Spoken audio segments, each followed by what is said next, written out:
우리 뇌가 1초에 받아들이는 정보의 양이 4억 비트라고 합니다. 우리가 순간적으로 지나는 그 1초에 4억 단위의 정보량이 계속 들어온대요. 뇌가 1초마다 우리한테 주는 정보는 2000비트만 받아들이게 해주고 나머지 3억 9,999만 8천 비트는 그냥 버린대요. 무의식 속에 어딘가로 사라진다고 하더라고요. 옆에 비서가 이거 아셔야 돼요, 이거 잊지 마셔야 돼요 이렇게 얘기해주는 역할을 해준 게 라스라고 볼 수 있는데, 딱 그 2000비트만 설명을 해주는데 라스가 여기서 저울질을 해가지고 중요한 건 우리한테 보내주고 중요하지 않은 거는 보내주지 않는다는 거예요. 근데 얘가 웃긴 게 뭐냐면, 우리의 환경이나 상황 같은 경우에 계속 옆에서 누군가의 얘기를 들으면 그거에 대한 영향을 받잖아요. 우리가 얘한테 정확하게 명령을 내려주지 않으면 옆에 있는 주변의 것들로 거기에 맞춰서 자꾸 우리한테 정보를 주는 거예요. 부정적인 사람들이 옆에 있거나 부정적인 부모 밑에서 아이가 자라면은 그 말을 똑같이 따라하는 게, 그런 환경 속에 있으니까 우리의 라스가 딱 그런 것만 듣고 배우고 자꾸 인식이 되게 해준다는 거죠.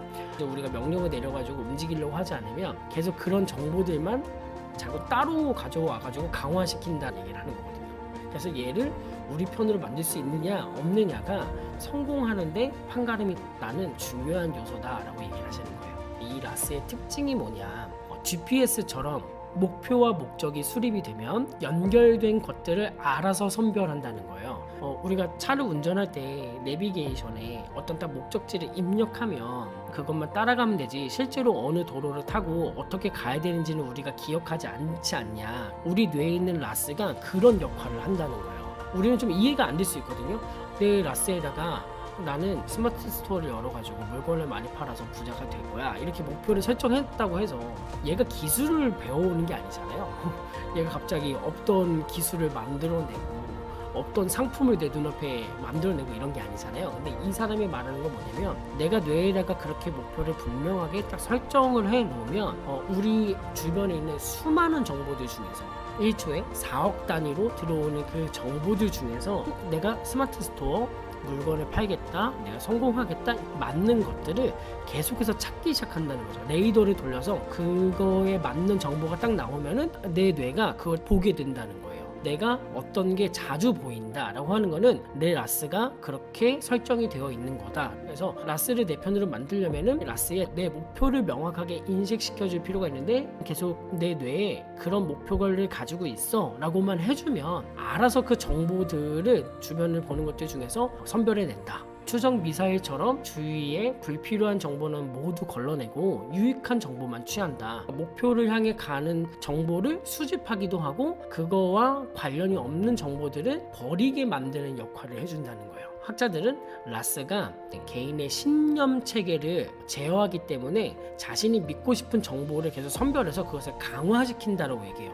사람은 자기가 듣고 싶은 데만 듣고 믿고 싶은 대로만 믿고 보고 싶은 대로만 본다라는 얘기들 들어보신 적 있잖아요. 과학적으로 실제로 그렇다는 거예요. 평소에 하고 있는 말이나 행동들에 있어서 기록을 해보시며 나는 과연 내 라스를 상업적인 성공 혹은 내가 뭔가 이루고자 하는 목표에 맞게 세팅이 되어 있는가에 대해서 한번 생각을 해보실 필요가 있어요. 라스는 내가 전쟁 옹호론자인지 평화주의자인지는 관심이 없다.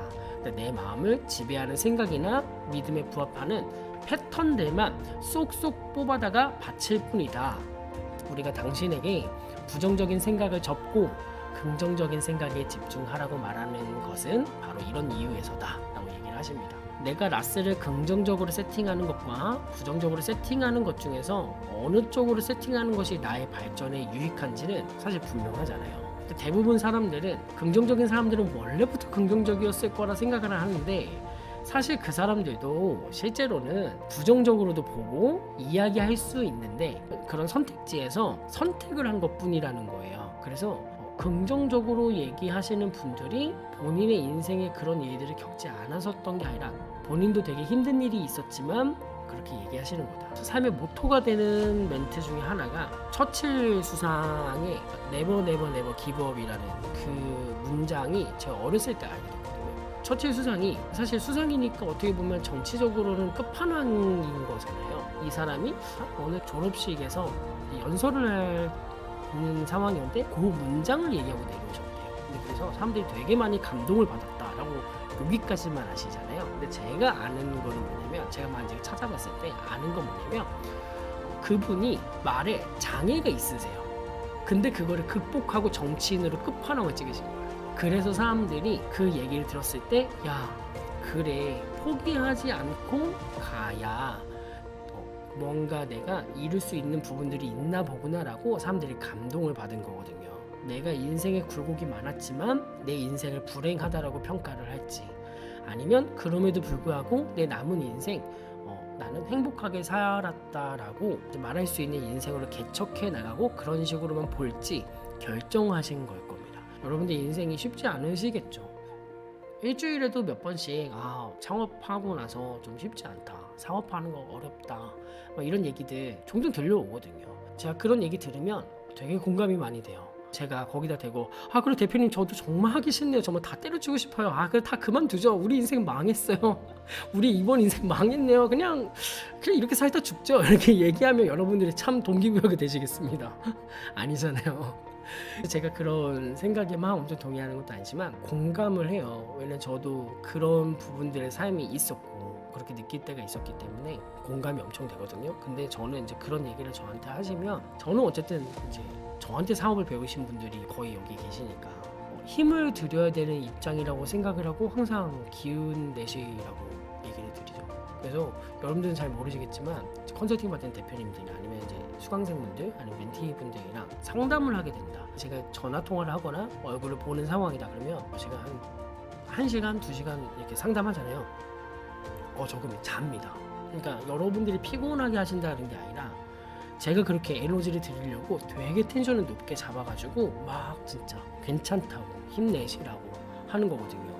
여러분한테 가볍게 통화 1시간 하는 것도 정말 에너지 많이 드리려고 노력하면서 하는 거거든요. 그래서 제가 공감을 못 해가지고 그런 말만 하는 게 아니라 진짜 공감해서 이 순간에 에너지를 받고 또 전진하실 수 있도록 도움을 드려야 되니까 그렇게 얘기하는 거라서, 때때로 여러분들 말에 다 공감을 해주지 못하는 느낌을 받으시더라도 너무 서운해하지 마세요. 공감이 안 되는 게 아니라 공감이 되니까 그렇게 얘기를 드리는 겁니다.